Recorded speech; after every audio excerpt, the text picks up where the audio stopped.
বিজ্ঞান চর্চার প্রতি উৎসাহ দিতে ও বাংলাদেশের সাংস্কৃতিক ওমানের মাটিতে তুলে ধরতে দিনব্যাপী চারুশিল্প, বিজ্ঞান ও প্রযুক্তি প্রদর্শনী সাংস্কৃতিক অনুষ্ঠানের আয়োজন করে ওমান বাংলাদেশ স্কুল মাস্কাট। ফিতা কেটে অনুষ্ঠান উদ্বোধন করেন প্রধান অতিথি ওমান বাংলাদেশ দূতাবাসের রাষ্ট্রদূত রিয়ার অ্যাডমিরাল খন্দকার মিসবাউল আজিম। বাংলাদেশ স্কুল মাস্কাটের হল রুমে দিনব্যাপী এই বিজ্ঞান মেলা ও সাংস্কৃতিক অনুষ্ঠান অনুষ্ঠিত হয়।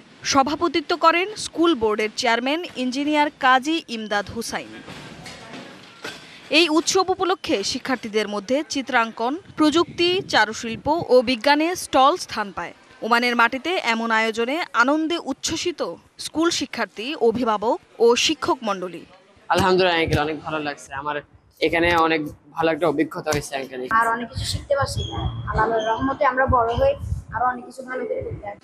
দ্বিতীয় পর্বে শিক্ষার্থীদের মনোমুগ্ধকর পরিবেশনায় উঠে আসে 1971 এবং 2024-এর স্মৃতি। তুলে ধরা হয় বাংলাদেশের ইতিহাস, নাটক, কবিতা ও দেশাত্মবোধক গান পরিবেশন করেন শিক্ষার্থীরা।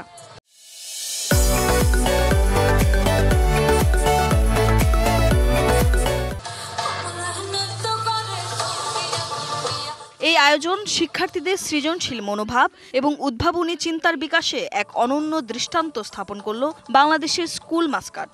এই আয়োজন নিয়ে খুশি অভিভাবকরাও। তারা যে আবিষ্কারগুলো আমাদের এখানে দেখানোর চেষ্টা করেছে, আমাদের অ্যাম্বাসেডর মহোদয় উনি দেখেছেন।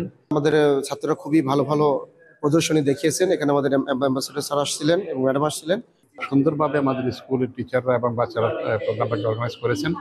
আউটস্ট্যান্ডিং পারফরমেন্স বাচ্চারা দেখাইছে, এটা এক কথায় অসাধারণ। বাংলাদেশ স্কুল একদিন ওমানে সমস্ত ফরেন স্কুলের মধ্যে উচ্চ স্থানে পৌঁছবে। অনুষ্ঠান সার্বিক তত্ত্বাবধানে ছিলেন academic director engineer Abdul Latif, cultural director Abdul Majid. উপস্থিত ছিলেন দূতাবাসের লেবার কাউন্সিলর রাফিউল ইসলাম, স্কুলের finance director Mohammad Iqbal, engineer Saiful Islam, আর প্রধান অতিথি ছিলেন রাষ্ট্রদূত। আজকের এই তাদের যে উদ্ভাবনী শক্তি, তাদের যে চিন্তা ভাবনা, আমি মনে করি আমাদের এই আগামী প্রজন্ম তারাই আমাদের দেশকে, আমাদের সমাজকে, আমাদের এই পৃথিবীকে অনেক দূর এগিয়ে নিয়ে যাবে। বাংলাদেশ স্কুল মাস্কাটের এমন আয়োজনের ভূয়সী প্রশংসা করেন ওমান মিনিস্ট্রি অফ এডুকেশনের কর্মকর্তাবৃন্দ। DBC news desk.